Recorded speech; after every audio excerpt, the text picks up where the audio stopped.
Welcome to the Golden Storyteller. Hi, my name is Rex, your host, and welcome back to our continuing series about stories from Golden, stories about Golden, stories that are golden, or sometimes they just have a golden lesson. Today, I want to talk to you about a very interesting thing I've learned recently about the American bison or the buffalo. The actually bison here is depicted in the pic. Those who are watching on YouTube, the bison are descendants of the animals of the bovine species, and there's only really two species that have survived from the bison. One of those is the Great Plains bison, which are depicted here, and the wood bison that are also found in the mountains of Canada. Well, anyway, there's an interesting story and lesson to be learned from bisons. We're going to just call them bison, even though a lot of people refer to them as buffalo. I've always had an attraction to the buffalo. Well, probably a lot of it has because of my last name and some stories around that. But the buffalo are really interesting and hardy animals. And so it's what is a lesson to be learned from them is how they treat storms.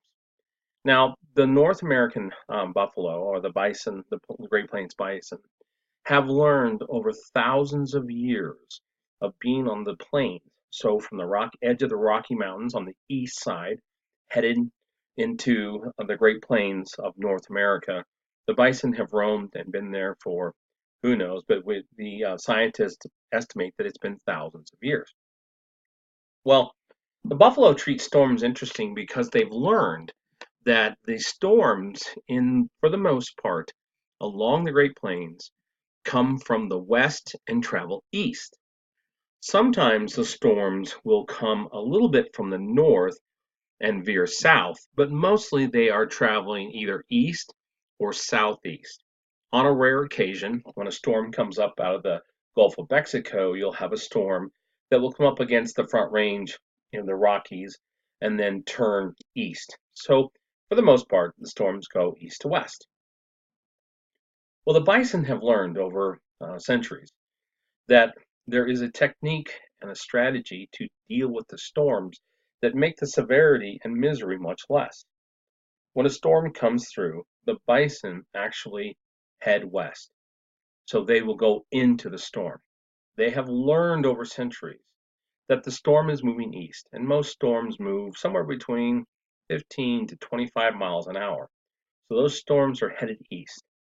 If the buffalo, who walks probably at a pace of around 7 to 8 miles per hour, maybe even slower, but the advantage they have by turning into the storm, walking into the storm westwardly, is that their momentum going west and the storm's momentum going east shortens the time that the bison are in the storm.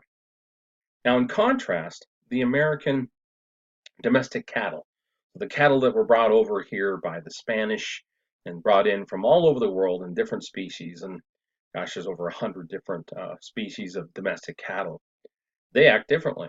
While they are from the bovine family, not of bison, they do the opposite. Cattle, when they see the storm coming, they go with the storm. Well, the cattle don't realize that they can't outrun the storm.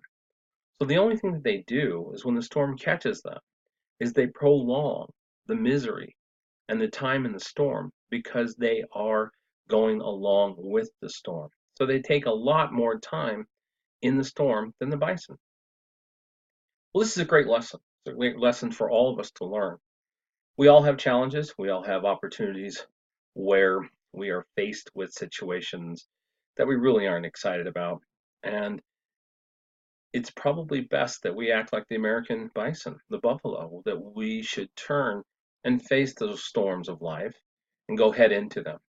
Because the quicker we do that and we don't procrastinate like the domestic cattle, we'll get through those storms. Now, that doesn't mean the storms are going to be easy. That doesn't mean the storms won't be painful. But if we follow the what the bison do, I think we're able to find better ways to be able to deal with and shorten the misery and get on with our lives. So that's our story today. Tune in next time for the next episode to the Golden Storyteller. Thanks, and make it a golden day.